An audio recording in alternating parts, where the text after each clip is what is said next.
ஹரிஹி ஓம். ராதே கிருஷ்ணா. அறிந்து கொள்வோம் பகவான் நாமங்களை, தெரிந்து கொள்வோம் அதன் பெருமைகளை. பகுதி 226.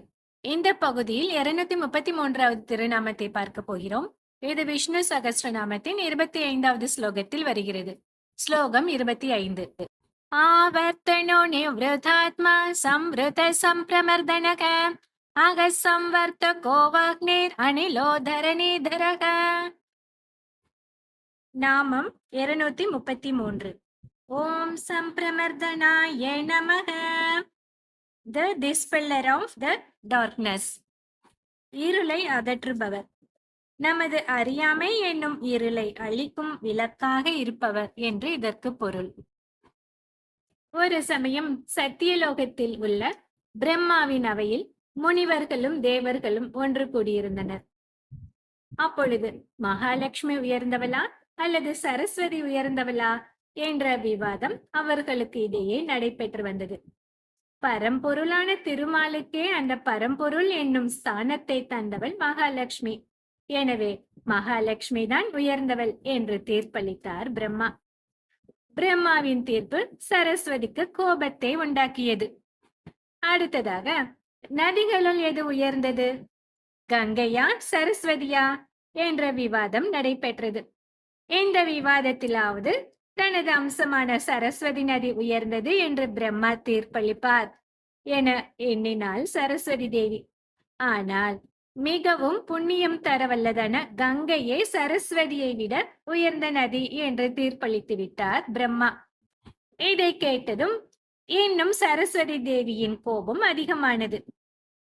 சரி, தேவதைகளிலும் நான் தாழ்ந்தவள், நதிகளிலும் நான் தாழ்ந்தவள் என்று கருதும் உங்களுடன் வாழ எனக்கு விருப்பமில்லை என்று பிரம்மாவிடம் சொல்லிவிட்டு பிரிந்து சென்று விட்டாள் தேவி. இது இப்படி இருக்க, காஞ்சிபுரத்தில் ஒரு அஸ்வமேத யாகம் செய்ய ஏற்கனவே திட்டமிட்டிருந்தார் பிரம்மா.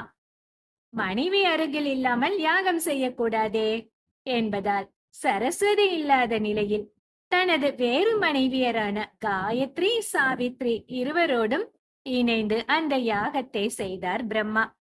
இது போதுமே, தேவியின் கோபம் இன்னும் உச்சத்திற்கே சென்றது. சரஸ்வதி தேவியின் கோபம் உச்ச நிலையை அடைந்தது.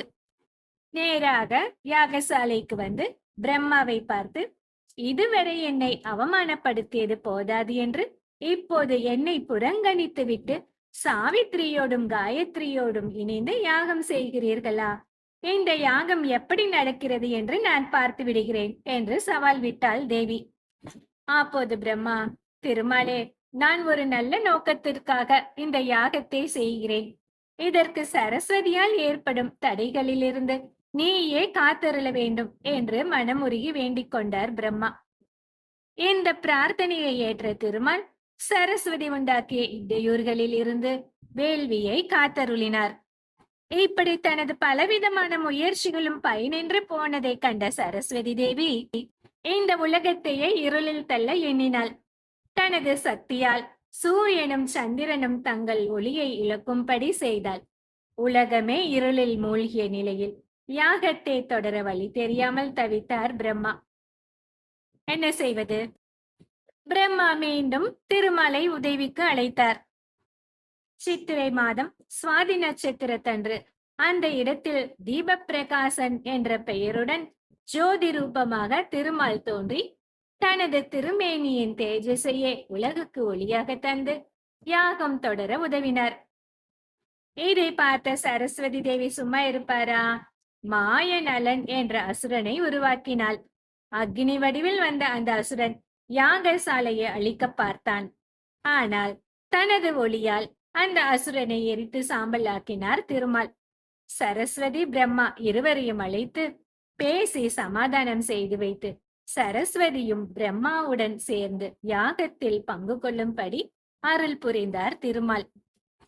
காஞ்சிபுரத்தில் திருத்தன்காவில் தீப பிரகாசன், அதாவது விளக்கொளி பெருமாள் என்ற பெயருடன் மரகதவல்லி தாயாருடன் காட்சியளிக்கும் திருமாலை தரிசிக்கலாம்.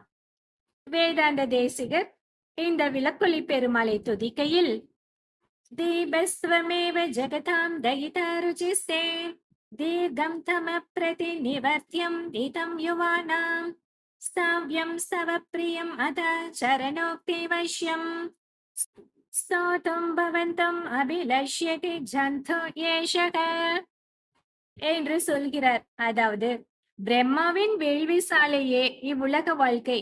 பிரம்மாதான் ஜீவாத்மா. ஜீவாத்மாவின் ஆன்மீக பயணமே பிரம்மா செய்த அஸ்வமேத யாகம். பிரம்மாவின் யாகத்தை சரஸ்வதி தடுத்தது போல ஒரு ஜீவாத்மா ஆன்மீக பயணத்தை மேற்கொள்ளும் போது அவனது முன்வினைகள் அதற்கு தடையாக வருகின்றன.